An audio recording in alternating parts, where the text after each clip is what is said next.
이제 3장의 마지막 절입니다. 3.5절의 주제는 제네릭 프로그래밍과 제네릭스인데요. 어, 제가 4절의 이제 뒷부분에서 일부러 이제 제네릭 프로그래밍이라는 용어를 그 의미를 명확하게 좀 정의하지 않고 좀 사용을 했는데, 사실 이 제네릭 프로그래밍이라는 개념은 뭐 지금까지 우리가 배운 이제 다른 뭐 상속이라든가 뭐 폴리모피즘이나 abstract class나 이런 개념들하고는 약간 좀 이제 다른 차원의 개념이어서 정확하게 딱 그 어떤 흑백의 개념, 그러니까 이건 제네릭 프로그래밍이고 이건 아니고 뭐 이런 식으로 말할 수 있거나, 혹은 제네릭 프로그래밍이라는 게 정확하게 뭐다라고 이렇게 정의하기가 조금 만만치 않은, 그러니까 오히려 이제 사실은 저는 그냥 약간 상대적인 개념으로, 그러니까 조금 더 제네릭하다던가 아니면 좀 덜 제네릭하다던가 뭐 이런 식의 어떤 상대적 개념으로 이해하는 게 오히려 더 이 제네릭 프로그래밍이라는 개념의 어떤 그 핵심을 이해하는데 좀 더 수월하다고 생각을 하는 편입니다. 제가 그 위키피디아에서 이 제네릭 프로그래밍의 정의를 좀 이제 이 수업을 준비하면서 찾아봤는데, 예를 들면 이제 한글 위키에는 제네릭 프로그래밍을 이런 식으로 정의를 해놨더라고요. 제네릭 프로그래밍은 데이터 형식에 의존하지 않고 하나의 값이 여러 다른 데이터 타입들을 가질 수 있는 기술에 중점을 두어 제 사용성을 높일 수 있는 프로그래밍 방식이다. 뭔가 좀 어떤 이제 뭐랄까, 그냥 정확하게 딱 제네릭 프로그래밍이 뭐다라고 정의하는 이제 그런 거라고 보기는 좀 어렵고, 다만 여기에서 이제, 그리고 이제 말의 의미 자체도 사실 좀 상당히 모호한데, 일단 눈에 띄는 부분이 뭔가 데이터 형식에 의존하지 않고 이제 이런 문장이 일단 눈에 띄네요. 그 다음에 영문 위키피디아에는 제네릭 프로그래밍을 뭐라고 설명을 해놨느냐면, 어떤 프로그래밍 스타일 중에 하나인데, 어떤 스타일이냐면 알고리즘이 어떤 타입에 대해서 알고리즘이 이제 기술되어 있다는 건데, 어떤 타입이냐면 types to be specified later라는 얘기는 뭐 무슨, 이것 영어가 좀 의미가 좀 이렇게 이제 좀 뭐라고 해야 되죠? 좀 애매모호한 뜻인데, 무슨 뜻이냐면 뭔가 어떤 알고리즘이 어떤 이렇게 특정한, 그러니까 specified 되어 있는, 여기 우리가 보통 specified 혹은 specific이라는 것은 어떤 특정한 혹은 특정되어 있는 뭐 이런 뜻이죠. 그러니까 쉽게 말하면 그냥 이게 딱 정해져 있는 어떤 타입에 대해서 알고리즘이 기술되는 게 아니라, 이제 나중에 특정되는 어떤 타입에 대해서 기술되어져 있는 알고리즘, 이런 뜻입니다. 그리고 나중에 실제로 필요할 때 인스탄시에이트 된다는 것은 실제로 필요할 때 그 데이터의 타입이 이제 스페시파이드 된다, 지정된다, 이런 의미인데, 그래서 이것 역시 좀 굉장히 어려운 얘기입니다. 그리고 이제 그 위키피디아 영문 페이지를 보면 제네릭 프로그래밍에 대해서 굉장히 여러 사람들이 이제 한마디씩 한 것들이 이제 이렇게 인용되어 있는데, 궁금하면 여러분이 이제 한번 들어가서 좀 읽어보면 좋겠는데, 그 중에 어떤 것도 사실 좀 분명하게 제네릭 프로그래밍이 뭐다 라고 이렇게 쉽게 설명되어지는 그런 정의는 없고, 대부분 이제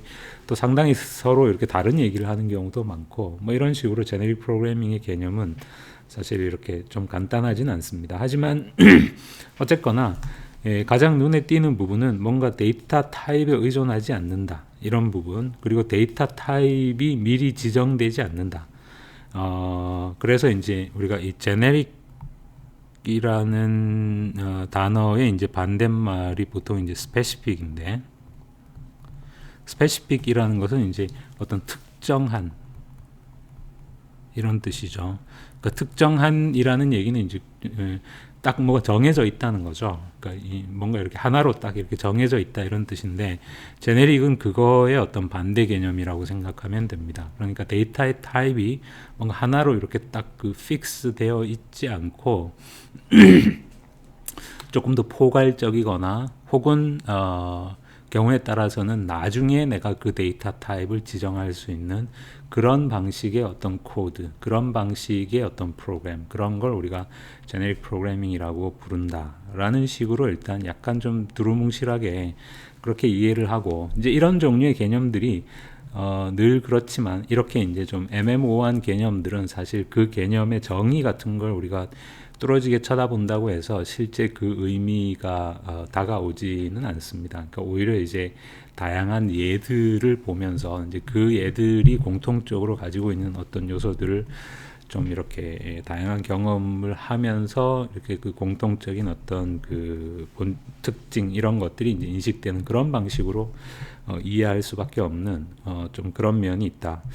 그래서 예를 들면 이제 이 제네릭 프로그래밍이라는 그 이 개념은 또 사람에 따라서 어떤 사람들은 이걸 매우 좁은 의미로 사용하는 사람도 있고, 저 같은 경우에는 조금 이렇게 넓은 의미로 이 제네릭 프로그래밍이라는 개념을 사용하는 걸 좀 선호하는 편인데, 그래서 딱 제네릭 프로그래밍이 뭐다라고 얘기할 수는 없지만, 그 예를 들면 우리가 지금까지 이제 이 3장의 수업에서 제네릭한 변수나 아니면 제네릭한 자료 구조 이런 걸 우리가 만들어서 쓸 수 있습니다. 그 예를 들면 우리가 이벤트 타입의 변수 EV를 정의를 하면, 우리 이거 스케줄러 프로그램에서의 얘기입니다.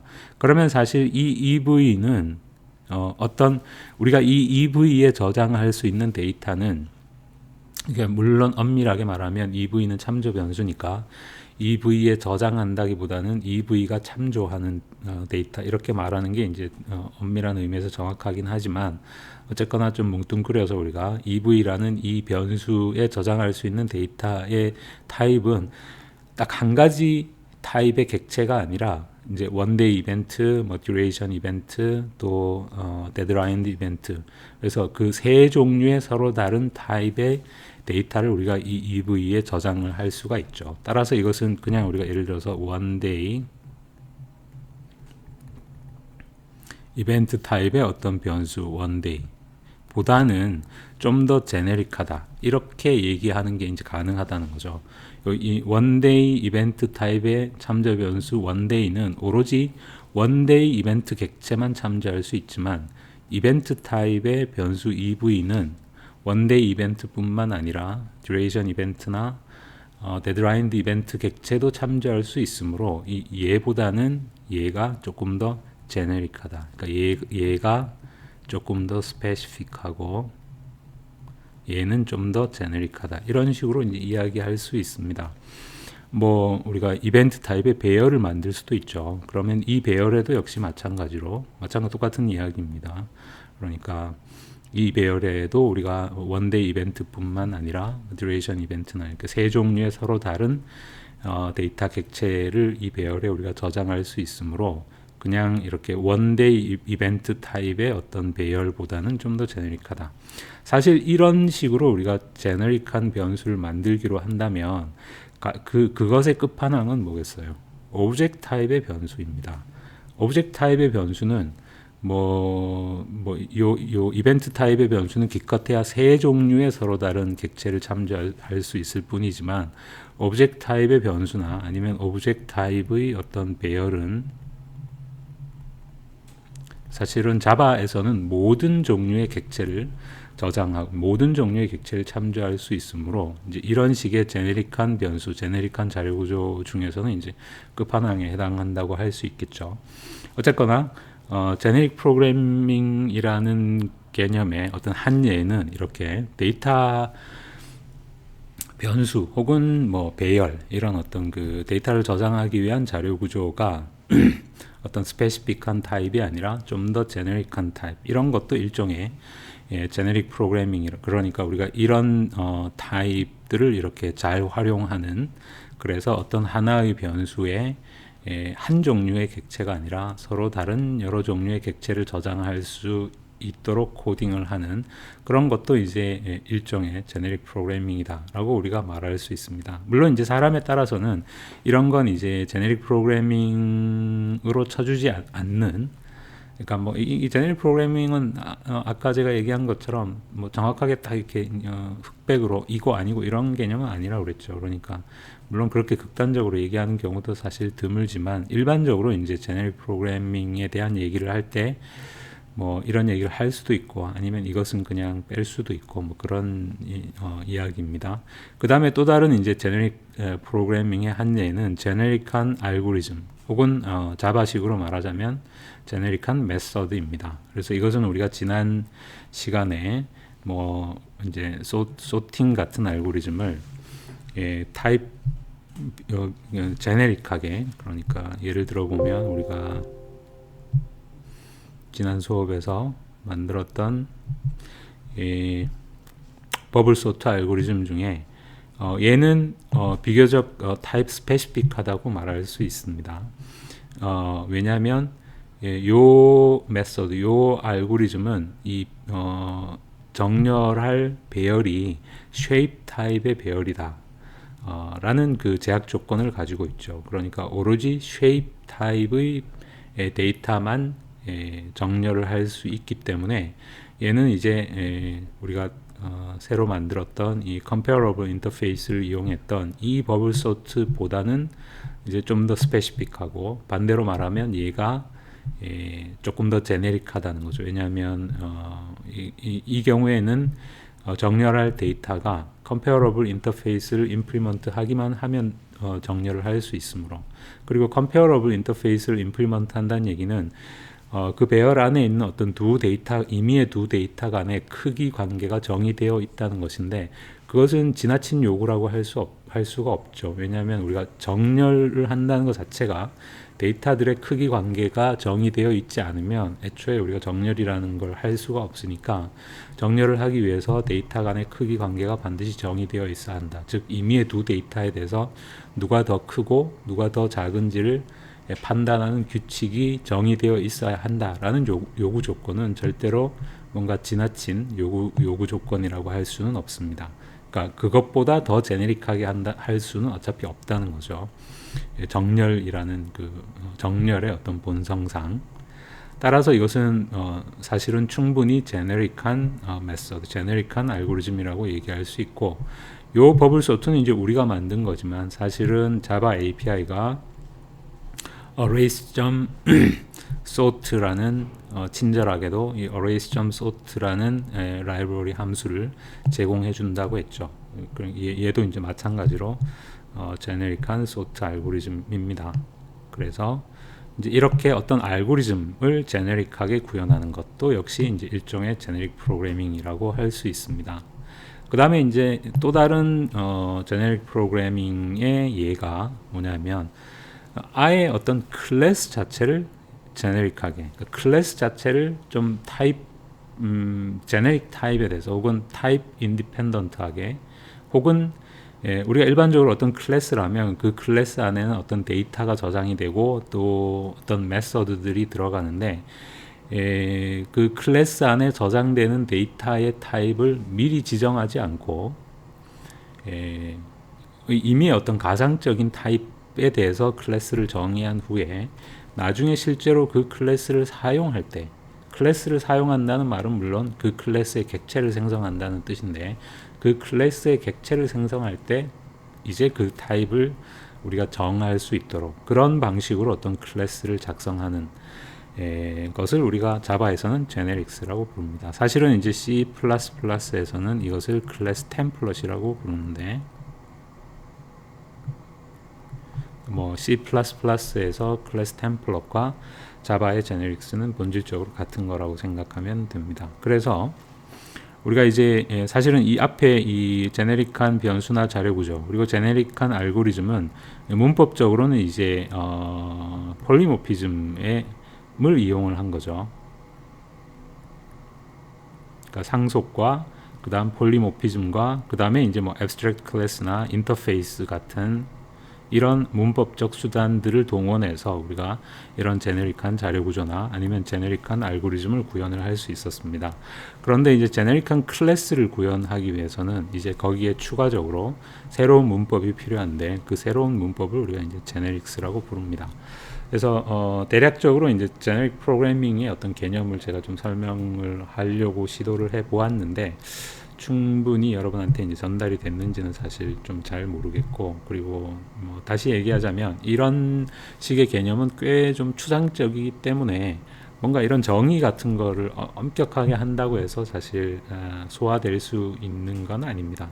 그러니까 자꾸 이렇게 코드 예제들을 보다 보면 대략 제너릭 프로그래밍이 이런 개념이구나 라고 이해하게 되는 게 오히려 이제 좀 그렇다 뭐 이런 이야기입니다. 그래서 이번 시간에는 3.5절에는 자바의 제네릭스에 대해서 살펴보는데, 미리 제가 얘기하자면 이 자바의 제네릭스는 사실 좀 복잡합니다. 그러니까 문법적으로 꽤 복잡한 구석들이 있어서 이 자바 제네릭스와 관련된 모든 이야기를 이 수업에서 하기는 사실 어렵습니다. 그리고 꽤 이렇게 숙련된 자바 프로그래머라고 하더라도 사실은 이 제네릭스와 관련되어 있는 세부적인 모든 문법적인 규칙들을 완전히 다 이해하는 건 그렇게 쉽지는 않습니다. 그리고 그것은 좀 시간이 필요합니다.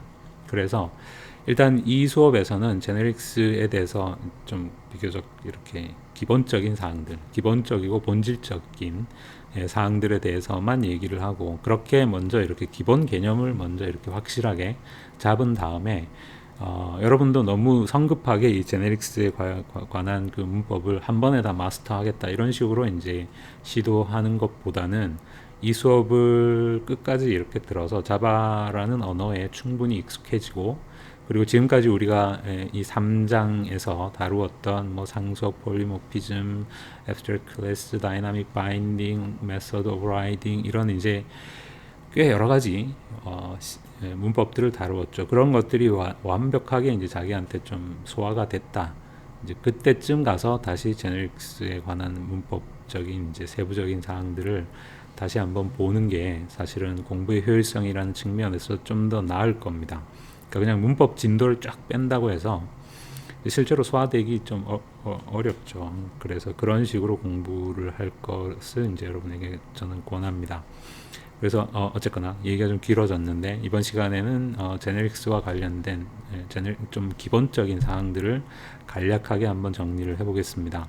일단 제네릭스라는 건 뭐냐면 일종의 이제 parameterized class다 이런 식으로 부르는데, 어떤 의미냐면 내가 어떤 클래스를 작성을 할 때, 예를 들어서 이제 박스라는 이름의 클래스를 작성을 하는데 이때 어떤 가상적인 데이터 타입 T라는 거를 우리가 가정을 합니다. 그래서 이 클래스 안에서 저장되고 다루어지는 어떤 데이터의 타입이 이 가상적인 데이터 타입 T라고 가정을 하고 어떤 클래스를 작성하는 것입니다.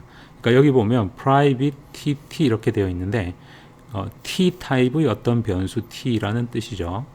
그 다음에 it get method의 return 타입이 지금 T입니다. set method의 매개 변수의 타입이 지금 대문자 T인데, 지금 그러면 지금 실제로 T라는 어떤 클래스가 존재한다는 뜻이냐? 그게 아니라 이것은 가상적인 데이터 타입입니다. 그러니까 우리는 이 T라는 어떤 가상의 데이터 타입이 있다 이렇게 가정을 하고, 이 클래스 안에 저장되거나 이 클래스 안에서 뭔가 처리되는 데이터의 타입은 T 타입이다 이렇게 가정하고 어떤 클래스를 작성하는 것입니다. 그리고 이제 그래서 예를 들어서 이제 그것을 우리가 이렇게 클래스 이름을 하고 그 다음에 이 괄호를 이렇게 하고 거기에 가상적인 데이터 타입 T 이런 식으로 써줍니다. 박스 괄호 열고 T 이렇게. 그런 다음 이 안에 어떤 데이터 멤버나 변수나 뭐 이런 것들은 어떤 T라는 타입이 있다 이렇게 가정하고, 실제로 지금 이 클래스의 내용은 거의 뭐 좀 이것은 매우 특별한 내용은 없습니다. 그러니까 얘는 지금 하나의 T 타입의 데이터 멤버 T를 가지고 있고, 그리고 set T라는 메서드가 있어서 매개 변수로 받은 t를 이 클래스의 데이터 멤버 t에 어사인하는 set 메서드와 get이라는 메서드가 있어서 그냥 변수 t의 값을 리턴해주는, t를 리턴하니까 get의 리턴 타입은 대문자 t여야 되겠죠. 이렇게 어떻게 보면 이제 그냥 뭐 공허한 그런 클래스인데, 이것은 그냥 작은 예를 만들다 보니까 이렇게 만들었습니다. 그러니까 이 클래스 자체가 뭐 특별하게 의미가 있다기보다는 지금은 그냥 제너릭스와 관련된 문법을 설명하기 위한 최소한의 예입니다. 이렇게 즉 우리가 어떤 클래스를 작성할 때 그 클래스 안에 저장되거나 그 클래스 안에서 처리되는 데이터의 타입을 뭐 정수, 실수, 스트링 이런 식으로 뭐 어떤 하나의 타입으로 고정시키지 않고 그냥 어떤 가상적인 타입 t가 있다 이렇게 가정을 하고 그 t 타입의 데이터를 다루는 어떤 이런 변수와 메서드를 가지는 이런 클래스를 만들어 놓고, 나중에 실제로 우리가 이제 클래스를 만들면 항상 그 클래스를 사용한다는 것은 실제로 이제 new 명령으로 그 클래스의 객체를 생성을 하는 게 이제 클래스를 사용을 하는 거죠. 그래서 이렇게 new 명령으로 어떤 클래스 객체를 생성할 때 그때 이 t가 뭔지를 우리가 나중에 정해주는, 그러니까 그때 이 t의 정체를 정해주는 그런 의미에서 이것을 이 t를 우리가 parameterized 타입 패러메터다 이런 식으로 부릅니다. 그러니까 타입 자체를 우리가 매개 변수로 받아들인다 이런 의미겠죠.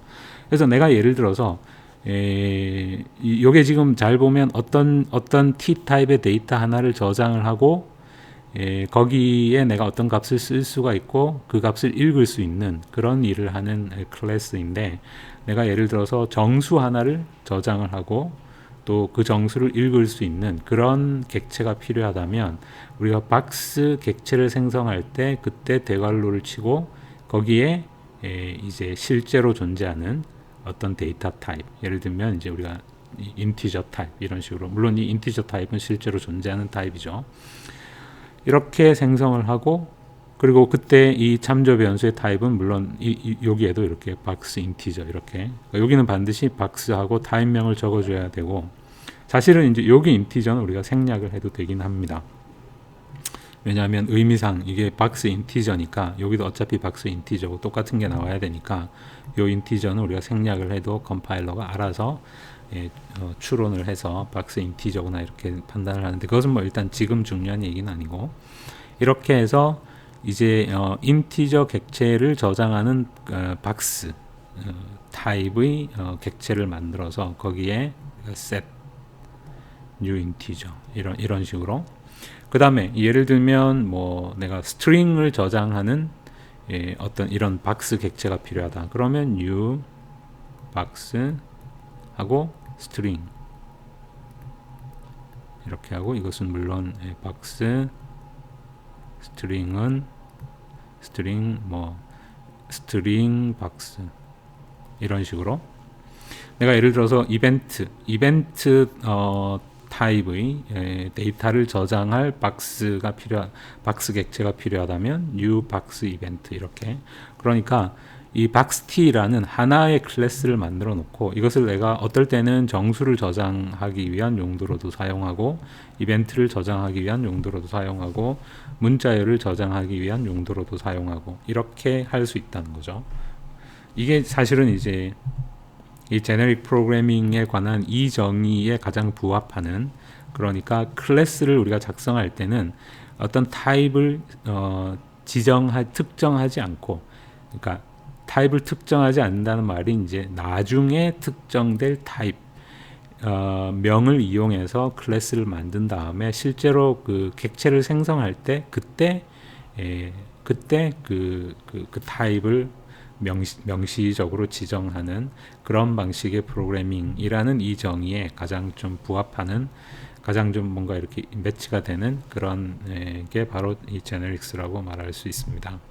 예를 들면 이 타입 패러메터가 꼭 하나일 필요는 없습니다. 그러니까 두 개 이상의 타입 패러메터를 가질 수도 있습니다. 예를 들면 클래스 페어라는 클래스를 정의하는데 얘는 두 개의 데이터 멤버를 가지고 있는데 그 두 데이터 멤버의 타입을 K, V라는 이미 어떤 가상적 타입으로, 그래서 이것은 K와 V라는 두 개의 어떤 가상적 데이터 타입으로 parameterized 된 클래스입니다. 이렇게 작성한 다음에 나중에 실제로 우리가 이 클래스 객체를 생성할 때 K는 스트링이고 V는 인티저다 이렇게 지정을 해주면, 그러면 이제 요 키의 타입은 스트링이 되고 요 value의 타입은 인티저가 되고 요 set의 매개 변수도 스트링과 인티저, get key의 return 타입은 스트링이 되는 그런 클래스가 하나 새로 만들어진다, 이런 식으로 생각하면 됩니다. 뭐 만약에 내가 스트링 그러니까 K도 스트링이고 V도 스트링인 페어가 필요하다면 그때는 new 페어 스트링 이런 식으로 객체를 생성하면 됩니다. 이것이 제네릭스입니다.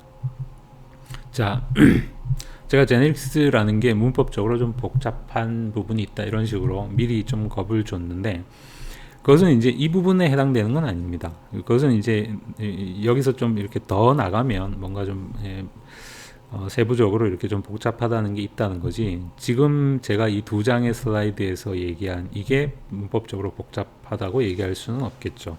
그러니까 아주 간단한 이야기입니다. 그러니까 우리가 어떤 클래스를 작성할 때 그 클래스에 이렇게 타입 패러미터를 이렇게 둬서 이 클래스 안에 있는 어떤 변수나 코드들을 이 가상적인 데이터 타입이라는 게 뭔가 실제로 있다 이렇게 가정을 하고 클래스를 작성을 한 다음에 나중에 그 클래스의 객체를 생성할 때 그때 실제로 K는 스트링이고 V는 인티저다 이런 식으로 타입을 지정해 주는, 이렇게 함으로써 하나의 클래스를 가지고서 우리가 스트링과 정수를 저장하는 객체도 만들 수 있고 스트링을 저장하는 객체도 만들 수 있고 또 뭐 이벤트와 스트링 뭐 얼마든지 내가 원하는 어떤 조합의 객체들을 저장하는 그런 이제 객체를 내가 원하는 타입의 객체들을 저장하는 그런 객체를 만들 수가 있으니까 매우 제네릭하다 이렇게 말할 수 있겠죠. 사실은 이제 우리가 이런 비슷한 일을 굳이 제네릭스를 사용하지 않고도 할 수는 있습니다. 그건 뭐냐면 우리가 이제 이 클래스 박스 T라고 이렇게 제네릭스로 정의를 하는 것은 요 안에서 다루어지는 데이터 타입을 미리 내가 픽스하지 않고 나중에 정할 수 있도록 함으로써 사실은 이 클래스 박스라는 게 서로 다른 타입의 데이터를 저장하고 처리할 수 있는 제네릭한 클래스를 만드는 게 이제 우리의 목적인데, 사실은 이 제네릭스를 전혀 이용하지 않고 이미 우리가 알고 있는 방법이 한 가지 있는데, 그게 뭐냐면 어떤 클래스를 만들 때 그 클래스 안에 저장되고 처리되는 데이터의 타입을 그냥 대문자 오브젝트 타입이다 이렇게 하게 되면 사실은 얘로도 우리가 얘가 할 수 있는 모든 일들을 할 수는 있습니다. 왜냐하면 대문자 오브젝트 타입이라는 것은 자바에서 모든 클래스의 슈퍼 클래스이기 때문에 오브젝트 타입의 변수에는 어차피 모든 객체를 우리가 저장할 수가 있으니까 비슷하게 할 수 있습니다. 그러니까 예를 들면 만약에 우리가 클래스 박스를 이렇게 저장을 했다면 뭐 new 박스 이렇게 만들어서 이 박스에는 뭐 내가 원하면 정수도 저장할 수 있고 내가 원하면 문자열도 저장할 수 있고, 왜냐하면 어차피 정수나 스트링이나 다 오브젝트 클래스의 서브 클래스니까. 하지만 이렇게 하게 그리고 실제로 이제 자바 언어에서 좀 초기에는 이 제네릭스라는 건 이제 자바 언어에서 처음부터 이 제네릭스라는 게 있었던 건 아니고 조금 한참 나중에, 이렇게 정확하게 제가 자바 버전 얼마부터인지는 기억이 안 나는데 한참 나중에 추가된 문법입니다. 그래서 자바에 이 제네릭스라는 개념이 도입되기 이전에는 실제로 이런 식으로 프로그래밍을 많이 했습니다. 그래서 뭔가 데이터 타입을 그냥 오브젝트 타입이다 이렇게 하게 되면 거기에는 아무 데이터나 저장을 할 수가 있으니까 완전 제네릭하게 우리가 사용을 할 수가 있는 거죠.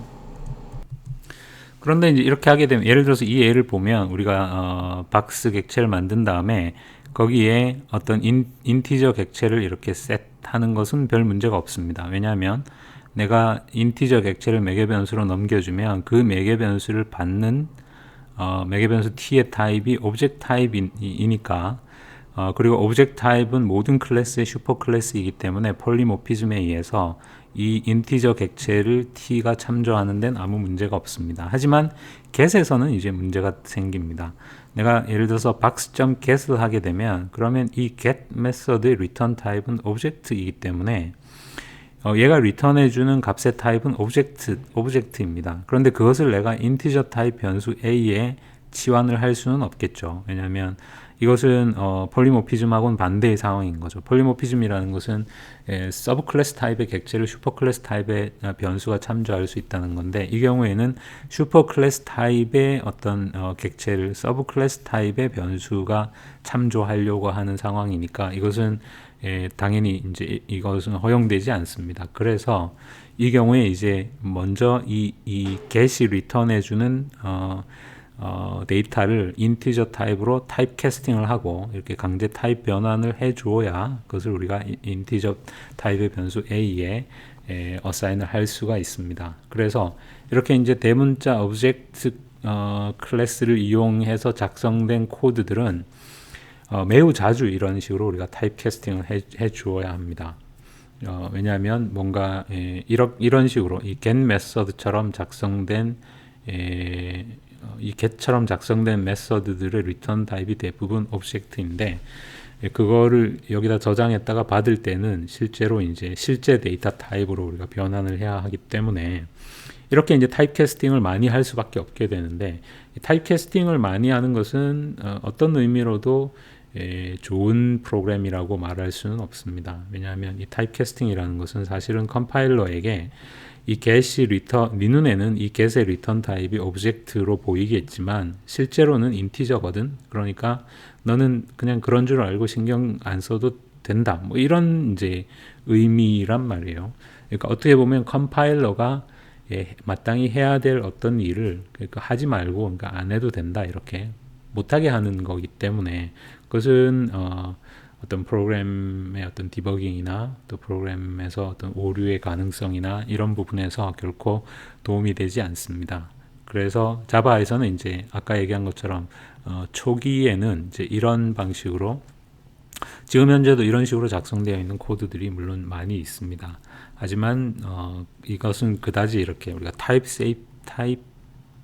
세이프하지 않다, 이런 식으로 보통 말하는데 별로 안전한 프로그래밍 스타일이 아니기 때문에 이렇게 제네릭스로 하는 게 훨씬 좋습니다. 제네릭스로 하게 되면 우리가 이 박스 객체를 생성할 때 이 t의 타입을 내가 인티저로 이렇게 지정을 해버리니까 결국 이 get의 리턴 타입은 인티저 타입인 셈입니다.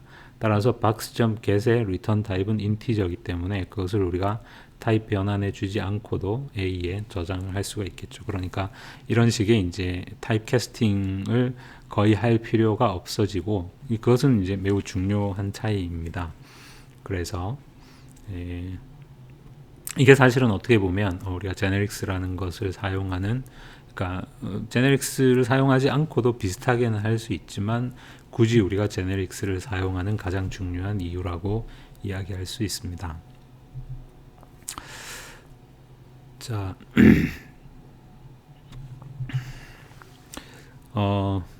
이번 수업은 이제 일단 여기서 잠깐 끊고 가겠습니다.